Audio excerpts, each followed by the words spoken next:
Today, let's take some time to study the Word of God together.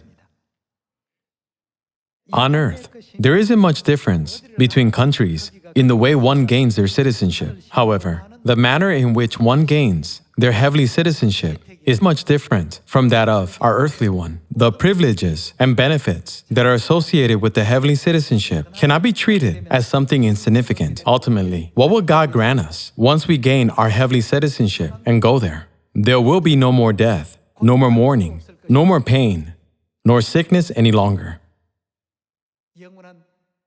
Doesn't God grant us eternal blessing, eternal happiness, and overwhelming joy through having a heavenly citizenship?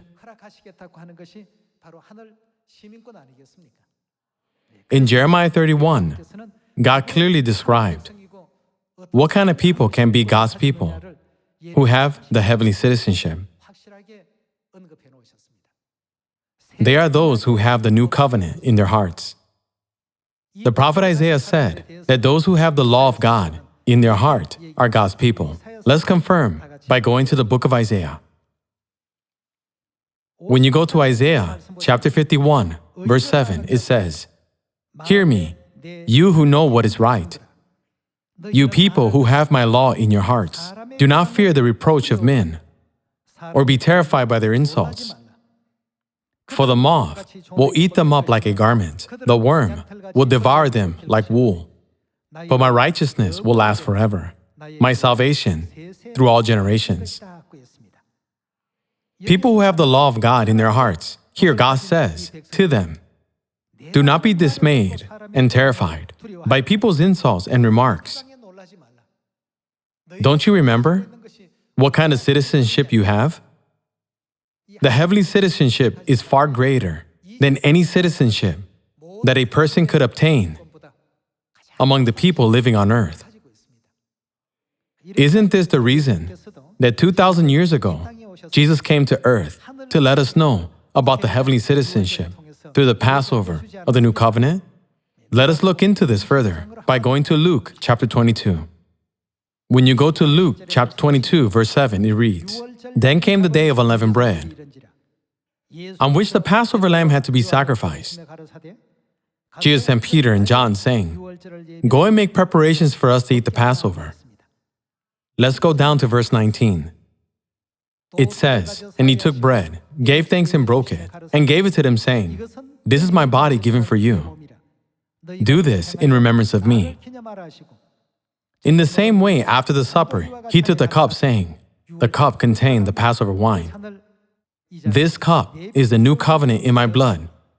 For whom was the new covenant established, which is poured out for you?'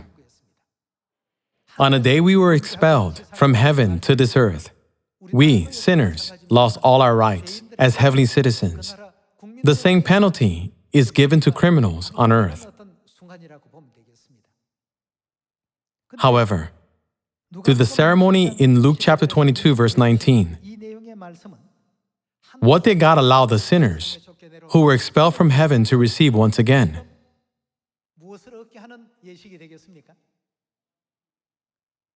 The holy ceremony of the Passover of the New Covenant not only allows us to receive the forgiveness of sins, but also restores our heavenly citizenship.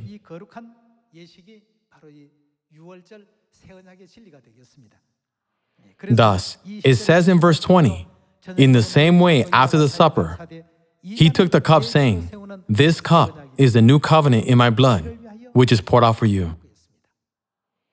Since God says, "I will be your God, and you will be my people, because I put my covenant and law in your heart," we should realize the great promise hidden in the truth of the new covenant, which restores our heavenly citizenship.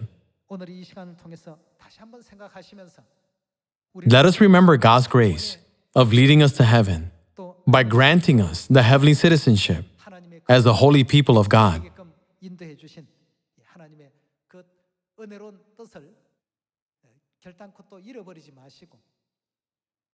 Hoping that we will do our best to preach the way of truth to everyone with obedience. I would like to conclude today's sermon. Thank you very much.